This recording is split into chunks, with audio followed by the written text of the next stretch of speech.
For breaking news, go to itiskitimes.co.za. Itiski TV powered by World Sports Betting. itiskitimes.co.za. It's Orlando Pirates 2, Chippa United. Nil umdlalo Betway Premiership. Chippa United losing their second consecutive game under their new coach. Singathi new coach okanye simbiza njalo because uqale isizini pha wahamba uphinde wabuya, so ndazi is a new coach. He's a new coach. He's a new coach.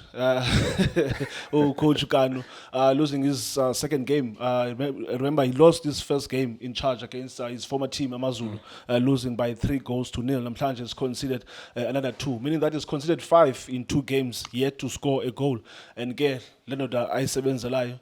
Ayondoda patient kakhulu, and ke asithethe ngumntu angamaziyo nayo uyamazi, because after 1 game he was okanye wazihambela okanye was dismissed. But namhlanje besibukele Orlando Stadium. Mhlobam kunjani? Ngiyaphila Shane, unjani? I'm okay my brother, I'm okay. Ngiyaphila Shane. Before ngibulisa la madoda, ungamangala uma ungavuka kusasa ekseni bathi coach Vivi akasekho uChippa United. Njengoba uceda ukusho ukuthi Chippa i-team enjani. Lokho sikujwayele ukubona Shane. Ama loser u2 kwamanje. Ngadli isikhathi kakhulu Shane. Ithi ngibulise amadoda la studio Shane. Yeah. Injalo Shane, congratulations to Orlando Pirates Shane. Besibona swabini umdlalo mhlobam. Towards the 60th minute, 70th minute, bunothi lo mdlalo it could go in a draw. In my mind, as umdlalo ubu progressa, yakhumbula la season where they were coached by Uden Clayton. Where Chippa United scored a late goal, I think in the 85th minute, where they scored a header goal. I said to myself, this goal might go there, because you remember there was also another season where Coach Khan was coaching Richards Bay. He was playing against Orlando Pirates still in Orlando Stadium. Yes, where he scored a late winner again. Sanele scored a goal. So my man was going there. Could history repeat itself, but the Orlando Pirates players and coach maybe some they had other ideas, but when yeah Shane, lento eceda ukuyisho Shane bekumele ubhekene nelbench le Orlando Pirates ukuthi nabo bani kuqala before ungacabanga ukuthi kungahle kwenzeke into efanele. Ngiyacabanga ukuthi ibench le Orlando Pirates bele ready ukuthi linabadlali abangayithatha iOrlando Pirates bayinikeza u3 points. So ngithanda ukubongisa ucoach Orlando Pirates ne technical team yakhe nabadlali bonke nje the way ba fighting ngakhona Shane. If ufuna league kumele udlale ngalendlela le Orlando Pirates idlala ngakhona. It was not an easy game for Orlando Pirates. Uyibonile first half ibe 0-0 la khona ngibona Orlando Pirates izama ngayo yonke indlela ukuthola igoli against Chippa United. Uma ungabheka Orlando Pirates Shane angazi ukuthi ngathi problem ekhona kwamanje kanjani. I think kumele babe ne right back ezo understand ukusebenzisa lesa space sangaphaka right. The likes of usibilibili Orlando Pirates inokufunctiona kakhulu mangabe kudlala labadlali. Ulibitso I know ukuthi he's good ku finish good ku final third ngama decision making, but mawungabheka manje iOrlando Pirates labadlala ku right back ngibona ngathi baya struggleisha kakhulu. Bheka umRemy today, he tried chain ukuletha ama cross ngenyawo la ka right, even though mazi ukuthi inyawo lakhe u left, yeah. But he tried to cut in, afuna ukuthatha ama shot on target, but they failed because iChippa United uma ungabheka abomudise abadlala abafana no ubani lentwana ebiya kulo ku CTC Cape Town City bebadlala bangavuli space kakhulu Shane. Umudise beba allow ukuthi Orlando Pirates idlale le wide so that bakwazi ukuthi bona bangavuli ispace so that bakugade lama attack Orlando Pirates, which is abombule nomdlalo ofana nabo nemtajela, because umbatha bekuhuye obekasemuva kwalama team. So lokho Shane kwenza ukuthi egcineni ubone abadlali beOrlando Pirates basebenzisa lela side la ka left kakhulu, because bonke nje ama wing Pirates are good ku left mawungabheka, akusibangaki laba good ngapha ka right.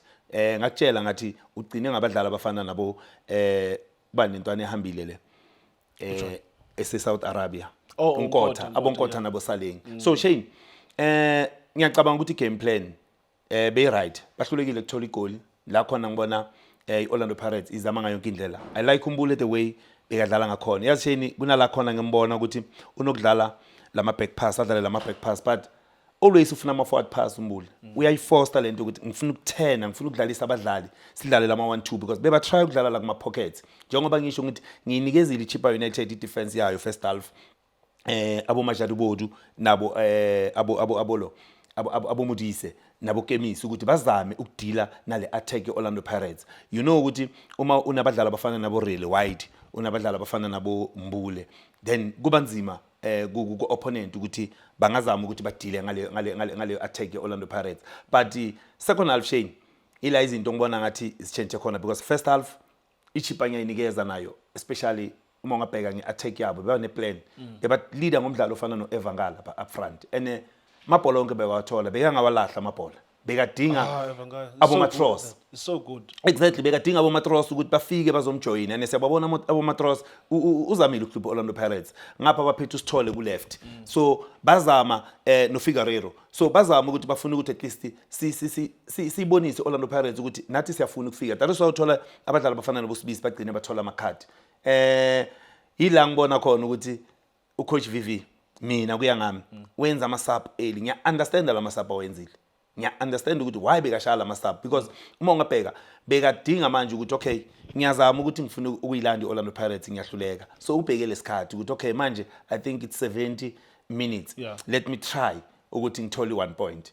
Unfortunately Orlando Pirates akusilula Shane ukuthi ungathi wena uzoyidefender for 90 minutes. Akukho lula lama attacker nawo ina Orlando Pirates ahlakaniphe kakhulu Shane. So ngiyacabanga ukuthi idlala igame yabuya ku second half la khona ngibona ichipa seyiba out, iba lost, abadlali bechipa abacala ukuthi bagcwala inkundla. Uma ungayibheka ucoach uKhipha Sithole, ucoach VV uletha ubani, uletha uMadingwane, uma letha uMadingwane umletha ku right back ulanda uKemisi uthini ngifuna nidile nale attack Orlando Pirates which is labadlali abakhona lapha in the middle of the park, and ukuletha uKamisi uyafika naye bamwelcome ngelokhathi. We understand bekafuna leya marking in the middle because ubonile iPirates ukuthi iya dominate, so akafuni ukuthi Orlando Pirates igcine imbreaker nala phakathi, but ukuletha uKamisi kumnikeza enye inkinga ukuthi manje so uKamisi mathole lokhathi sekubanzima ukuthi adile nale attack Orlando Pirates because uyazi ukuthi manje sengine card. Njengoba ngisho ngithi naye second half wenzeni usheshe wakhipha umdlalo ofana noEvangala. uEvangala bekazodlalisa uSibisi under pressure, umbonile uSibisi under pressure ubabhulishile first half.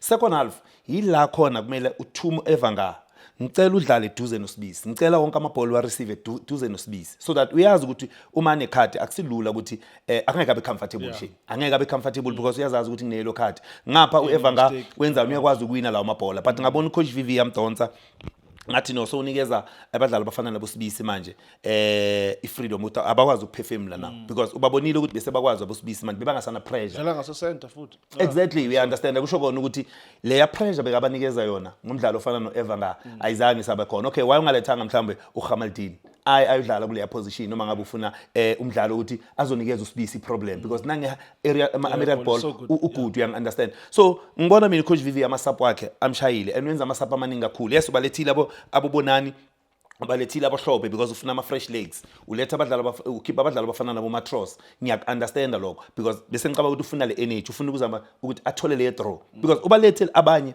after Orlando Pirates get to score wa change manje. Uyambona ukuthi ufuna ukuletha bona abo Gamaldini up front because uyabona ukuthi manje ayisekho into engizoyiluza manje. Bobs, just before Sivale, ndifuna uthetha about enye important players the Orlando Pirates, the last line of defense uSipho Chine. He made a crucial save namhlanje, of which I believe had Chipa scored there, it changes everything. It goal A1, it changes everything quick game. Despite Orlando Pirates scoring that late goal, but when a team equalizes very late in the game, they might also gain the momentum. But in total, back to the year season 2011-2012, the last time Orlando Pirates had a goalkeeper of the season with PSL, it was during the era of Munib Josephs, where Orlando Pirates won their first league title in 2011. It took them years to produce another goalkeeper, also my goalkeeper of the season. And that goalkeeper currently, Usipo Chine. In just 30 seconds or in a minute, how important will Usipo be with title chase Orlando Pirates this season? Shane, kumbula ukuthi uSipho goalkeeper bafana.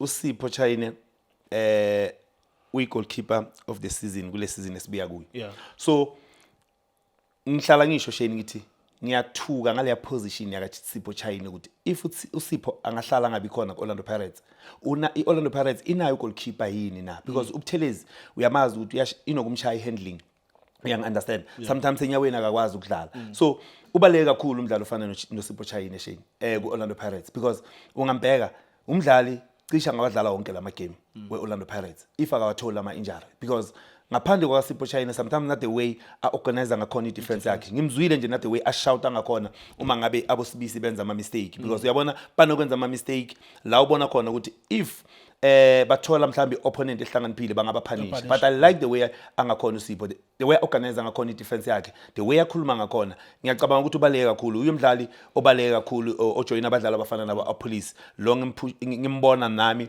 abakhona kulama player of the season ngikhuluma njengoba kumanje she umdlalo ofana noApolice I think nayo ubaleke kakhulu so bengisaphendula nje lento efana nale ongibuzayo nolombuzo wakaChayine but ngiyacabanga ubaleke kakhulu Sipho Chayine ku-Orlando Pirates Shane. Bobzin, thank you so much for your analysis. Besibukele Orlando Pirates ke Chippa United lapho ke Orlando Pirates yaphumelela khona ke ngo 2-0 Evidence Makgopa and Ozwin Apolis getting the goals for Orlando Pirates. Orlando Pirates now moved to second, not moving to second. They were on second before this game, but closing the gap between Bona and the current champions Imamelodi Sundowns. They're sitting on 25 points. Sundowns having played 12 games, Orlando Pirates having played 11. They are playing their 12th game on Saturday against Durban City, Moses Mabhida Stadium at 3:30. But I'm trying to Orlando Pirates 2, Chippa United 0. Thank you so much. Uthini for before the final. Ngicabanga ukuthi sizoya ku Christmas position 1.